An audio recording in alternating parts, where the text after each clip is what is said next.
Dear student, myself Dr. Shrikant, Assistant Professor in Pharmaceutics Department, VL College of Pharmacy, Raichur. Please like, share, subscribe and hit the bell icon button for the latest video. So today we are going the new topic, that is a mechanism of drug absorption. Mechanism of drug absorption.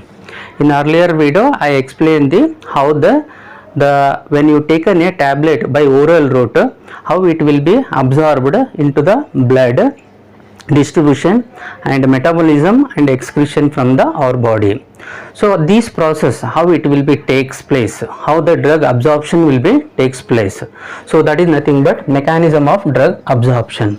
In other words, when you take an oral route by any tablet or capsule, how the drug will be entering into the GIT fluid, and then it crosses the GI membrane and again it reaches to the systemic circulation. So in this topic what we are learning, how the drug is from the GI fluid through the GI membrane it reaches to the systemic circulation, that we are learning. So that GIT fluid, this is an outer side and inner side, means drug from the GI fluid is nothing but outer side, and this will be passes through the GI membrane and reaches to the inner side, that is called as a blood circulation. So there are mainly 5 methods or 5 mechanisms are there which are most important for the drug absorption. The first one is a passive diffusion. It is also called as a downhill process. See the symbol and corresponding to the figure. And this process of a passive diffusion is not required any energy. Okay, it is not required any energy. 90% of the drug is absorbed by this passive diffusion only, and the process is called a downhill process because the concentration gradient, the mechanism behind how the drug will be passes from the GI fluid through the GI membrane and again it will be entering into the blood circulation, is mainly based on the concentration gradient. Means when the concentration is increases in the GI fluid, the drug will be passes through the GI membrane and again it is leaving to the blood circulation. So higher concentration to lower concentration. Okay, so that is called as a passive diffusion. This passive diffusion can be explained by this equation: dq by dt dak m by w c git minus c divided by h. In this part, that is dq by dt is nothing but rate of drug diffusion. Rate of drug diffusion is equal to d. D is nothing but diffusion coefficient of the drug. A is nothing but the surface area of the GIT membrane.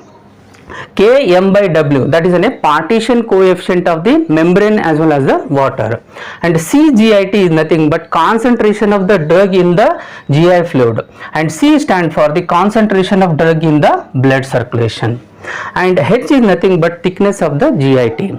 So rate of drug diffusion is directly proportional to the DAK and CGIT, whereas dq by dt, that is a rate of drug diffusion, is inversely proportional to the thickness of the membrane. So in other words, what I can say that D is increases, A is increases, K is increases, it increases the rate of drug absorption.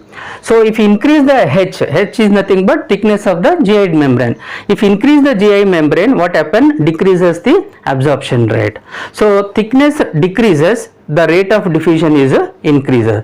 So that is the first mechanism, passive diffusion. The majority of the drug which passes from the GI fluid to the blood circulation, which are through the passive diffusion. So this is a drug molecule and it passing through the GI membrane and it is leaving to the blood circulation, that is called as a systemic circulation.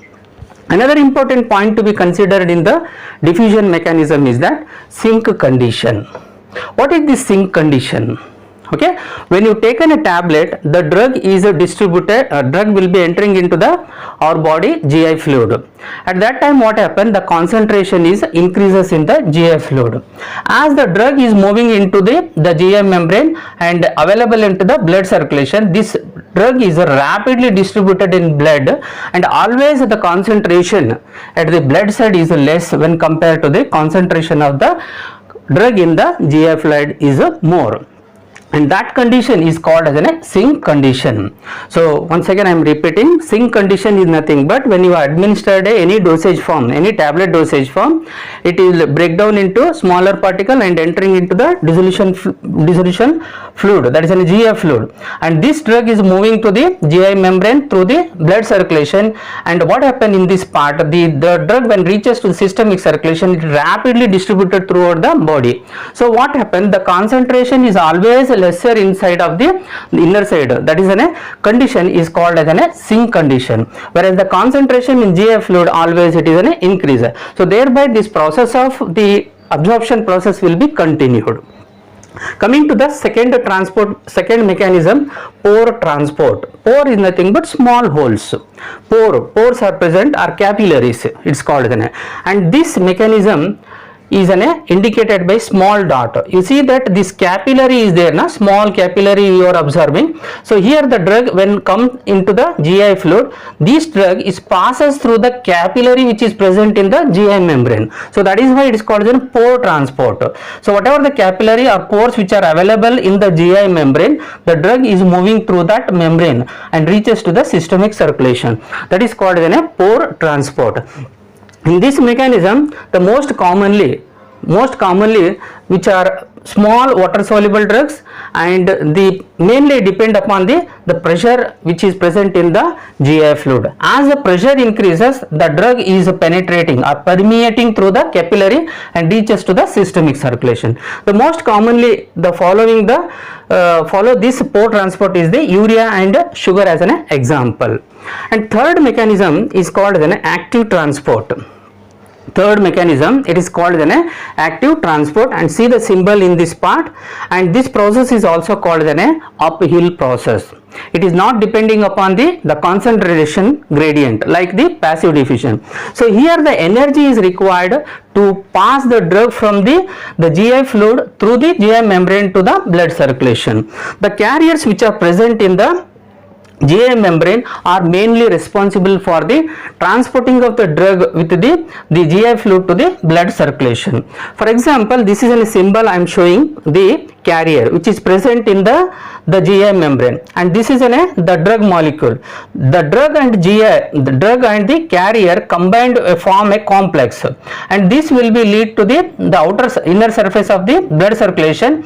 Drug molecule will be eliminated, and again this carrier will ready for the picking the another drug molecule. So this process of transporting, that mechanism is called as an active transport mechanism. So drug molecule, carrier combines each other, make the complex and moving through the cell membrane, and carrier lives in the cell membrane itself, and drug will be comes out to the blood circulation, and this carrier again ready for taking the another molecule of the drug particle. So that mechanism is called as an active transport. So how much of important is it? Passive diffusion is there, active transport is also very much important. So that is why this is called as an uphill process. Here energy is required. Energy is nothing but is of carrier which is present in the cell membrane.